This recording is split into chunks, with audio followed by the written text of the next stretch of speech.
Welcome to this Zentangle Quickie. My name is Heather Hartwick Gladden. I'm a certified Zentangle teacher. And today we're going to take a look at the Tangle BaBaBa from CZT Damy Teng. And I'm sorry, the thing that pops into my head is it has nothing to do with black sheep. So for those of you that know, was it I don't know if you call that, was it a nursery rhyme or just a song? Anyway, let's see. The number 8 in Chinese is pronounced BaBaBa. Okay. Ba. BaBaBa is a sequence of 3 8s, and that is pretty much what we're doing in this tangle. It's really cute. All right. I've seen this one, and then I don't know, it popped out at me, and I decided it popped out enough. It's like, oh, okay, let's do this one. Let's take a look at it. Now, first thing, it can be like a border tangle. If you want, it could be a fill-in if you want. Another reason, take a look at for more inspiration, so you can, read the story about the name. But also to look at Damy's beautiful samples and just to get some ideas on how you could use it. All right, I think I'm just going to do, well, we'll see how it turns out, because here's just a thought. Let me do it how I have been doing it, because you know me. Well, if you've watched for a while, and if you haven't, this is how I work. Just like we do in Zentangle, no grid lines, no, very little setting things up, and just to kind of try to let things flow, and whatever happens. There are some times where we might put some dots in to mark places, and that, it's helpful. I always try to do it without first. Unless the step out designates, because that's just that is also how I am, I should say. Okay. So what I'm going to do is I'm just going to put a series of 8s. And I'm going to do my very best to make them uniform. So we're just stacking them.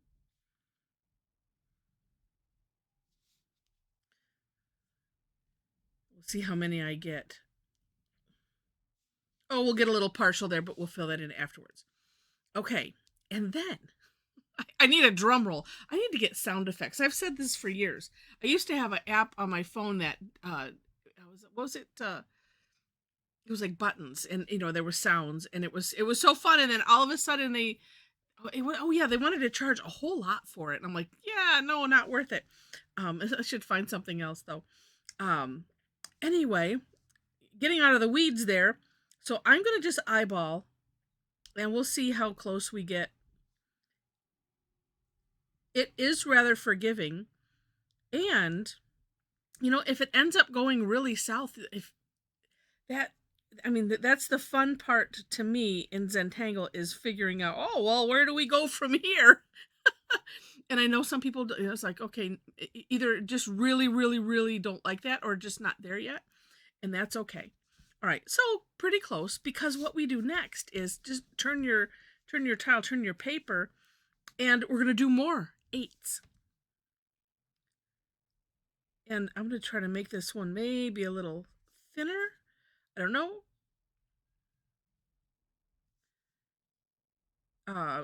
Going slower helps. And this, because we're kind of tucking it in to this crevice and this crevice here, like that, it gives you a foundation. I always get nervous and have a challenge with something that just, that's what I call it. There's no foundation for it. It's not, okay, here's your grid box. That's probably why I like grids a lot, because it's like, okay, I can do the grid, and then I have something to base everything else on. But when it's just like, just start, that, yeah, it makes me uncomfortable. And then, so, I'll share what I was thinking. Oh, because maybe I can add on to this. Oh, let's try that. Okay, then we'll see, because really we have 4 8s if we consider this row, but I'm thinking this is considered 1, this is 2, here's the 3rd, and we're just going to make a little teeny one like here. Now I did, in my version of the step out, put a little note on the first step, because if you wanted to, let me just flip it over. If you wanted to, because everybody makes their 8 differently. Some people do the two, two orbs like that, but you could do, like a flux shape or a teardrop shape, and then do a second one if that makes you feel more comfortable. And in what I'm thinking, it might be helpful. All right, let's finish these little last ones. And then she has us filling these in. Although, you get to do whatever you want to do. Because maybe you want to fill in another part or put, patterns in. Like I said, super great examples that she has. All right. And then just a squiggly line in between, like that. And that is it. Now, here's what I was thinking. Oh, yeah. And so I'm going to let's take another row out here. So here's one thing I was thinking that might be helpful. I know it would be helpful to me, and, for placing where these are going. So I'm going to eyeball again, but I'm going to come out here and I'm going to put a dot.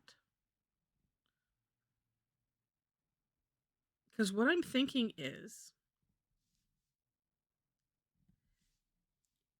and maybe I'll try it on something different. But if you wanted to have it curve or something, and so why not you could place some dots like this in whatever. Okay, let me just do it. I can finish this in a minute. All right, let's be crazy for a second. Okay, let's do. Oops, those are too close together, but that's okay. Too close together for what my brain was thinking, and probably too close to the edge. But oh no, it won't be. It won't be. Okay, so that's one row, and well, maybe it'd be. Well, let me just decide how I want to do this exactly. Let's try. So this is gonna. Here's where I'm thinking. I'm gonna start my 8 here,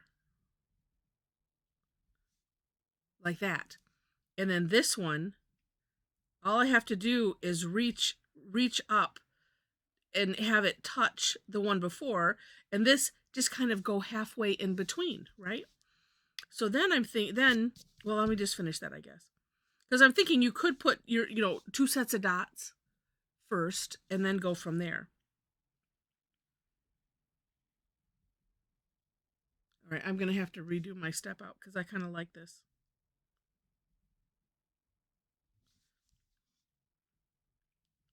It makes it even more forgiving.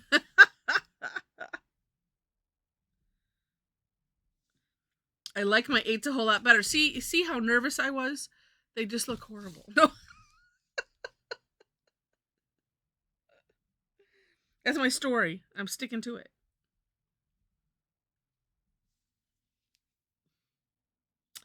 Uh-huh. All right. So then from here, you could do the same idea, right? Let's make them really long and skinny. Okay, sure. And so here, yeah, somehow eyeball, or yeah, you kind of have to eyeball, because what I would want to avoid is where it's too far off, and they're shifted. Although as long as you do it consistently, right? Do it. Okay, so now let's do this again. Oops. Make sure I have my hand out of the way. Let's see, and these are naturally going to be smaller because it's just because.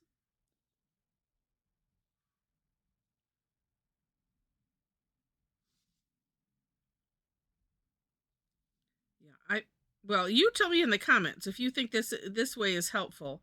It could too depend on how you like to do things. Everybody is different. And then in the middle, it's not so hard because, like I said, we have that foundation of these two, and we're just working in between. Let's see, let me do them the way that my hand wants to do them.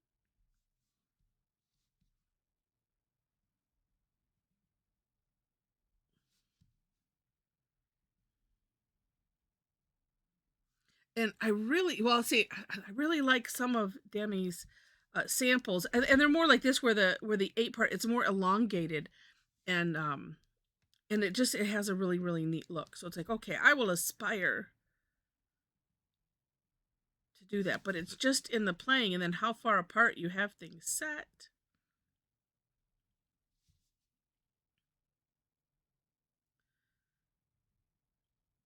And then I forget how to do an 8.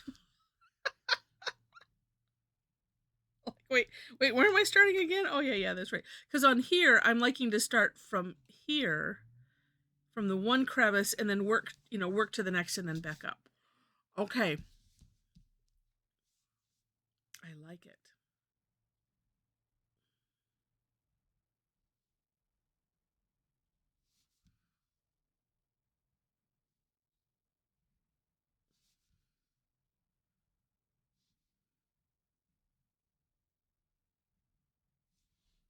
And then our little squeak. Oh yeah, I'll fill them in. Actually, let me look back really quick. While we're talking about it, um, no, it looks like and again, it doesn't matter. But I just wanted to look back at her samples to see if I was remembering right. Yeah, because some of them she filled in this and like the whole inside section. Again, all up to you.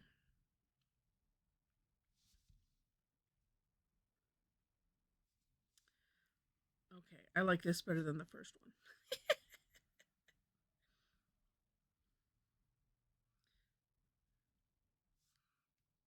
Yeah, and I have to bring those out. And I can do that later. I was also thinking it could be neat if you wanted to aura. Oh, and I could do that coming off of here. You can't see what I'm doing. You could aura with like little, C shapes, right? Little scallop edge around whatever you do. Yeah. Oh, I forgot the squiggly line. Whoever was yelling, thank you.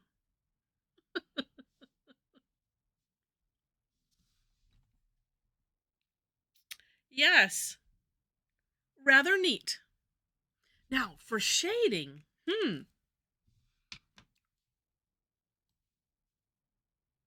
it looks, because I like to, I use their, whoever created a Tangle, I use them for my own inspiration. And interesting, on looking back at the Tangle patterns, Linda Farmer, her little thumbnail there at the top of the, when you click on the link, she put dots in between. So there's another thought.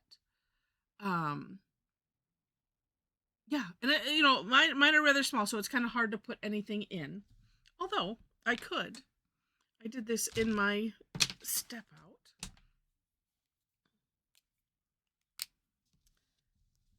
Well, let's see. I switched to the graphic one because I could just put a little dot in each one on the outside. So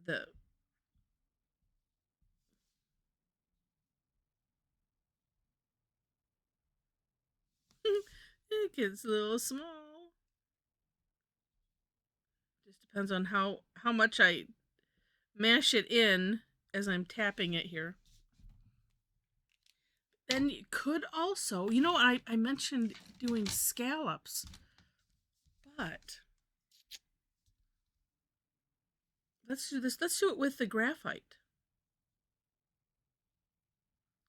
Okay, it's not going to be exact. I can already feel I'm like going, what are you doing? I don't know. I'm just doing this.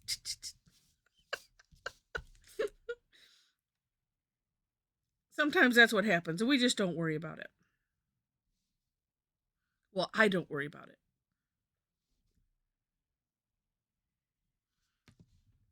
I don't know about you, but this makes me think of dragonflies.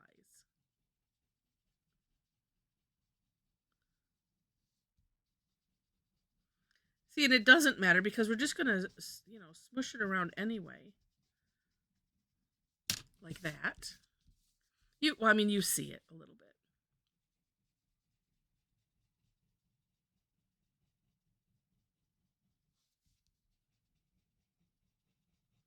But this part is going to be dependent on how it is that you're using it, right? But that's neat. I was thinking, well, I don't know if I want to come in on the inside. That's what I was thinking. But you could also add a little bit to, as long as you have some room. I'm using what's left on the Tortillion.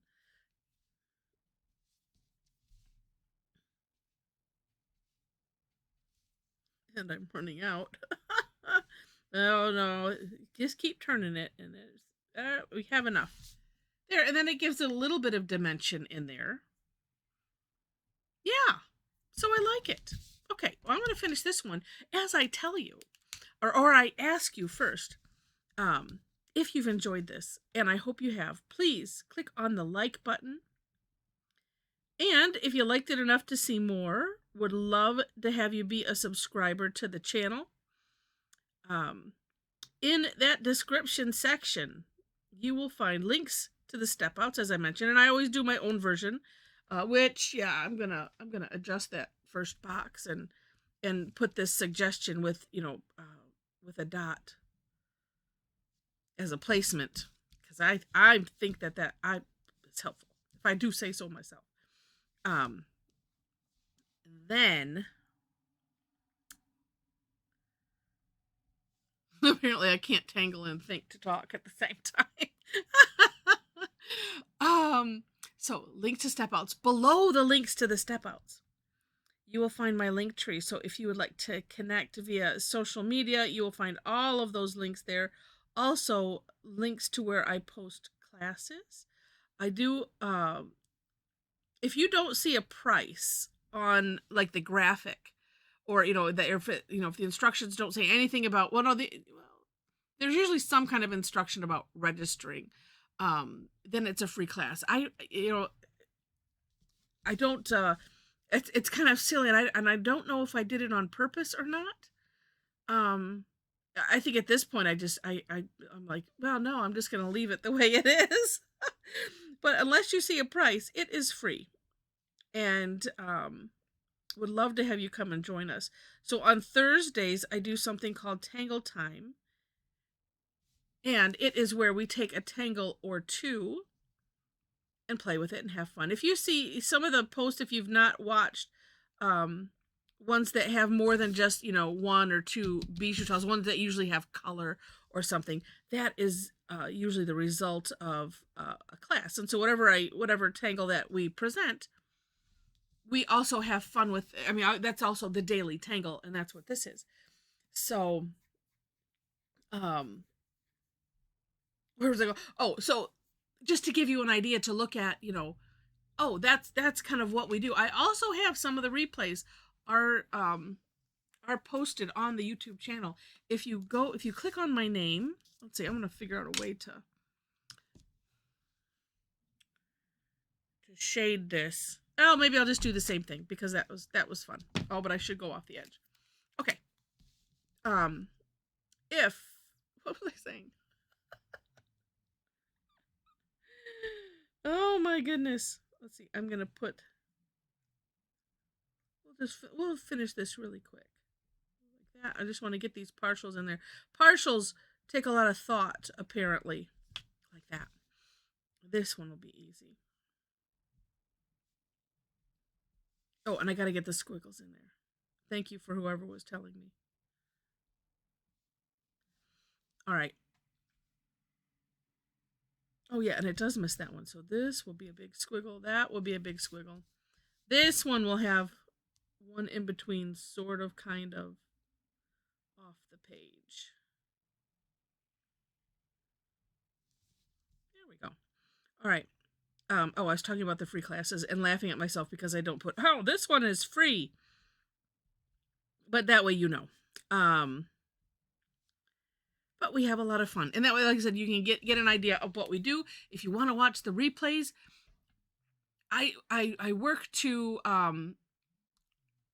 read the chats and bring you into the fun that we have there live. So that way, do my best to make you feel like you're a part of it. Ooh, this one I'm gonna do the aura with the pen, and then we'll do some graphite. because we do have a lot of fun on our Tangle Time sessions. But those are always on Thursdays, unless I need to move it, of course, for holidays or things that I can't avoid. And then on Tuesdays are generally the paid classes, and or because I also have a subscription club. Information again there is on the link tree if you are interested.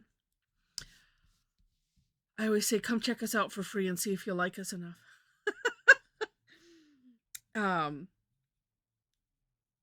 But yeah, we have a different brand of Zen.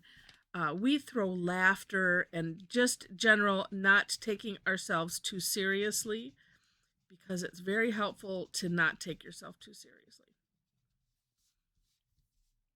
Ooh, that makes it interesting to do that. Do a double like that. I like the border. I mean the aura-ing afterwards. That's just that is just the cherry on top, if you will. All right. But anyway, so come join us. We have a lot of fun. Even or play along with with the YouTube channel. We have a lot of people that do that too, and I do my very best to answer the comments so that way it still seems like a conversation and that we're having fun that way. Let's see what else. Oh, well, we also have a Tangle Addicts community group on Facebook, and link is there. Just so you know, you have to. There are 4 questions that you have to answer in order to gain entry, and that's it. But we have a ton of fun. All right, so with that, thank you so much for watching. Thank you for playing along with me and allowing me to to play and explore some things that pop into my head at the last minute while I'm doing this. But I really like it. All right, hope you did too. Thank you so much again for watching, and I wish you happy tangling.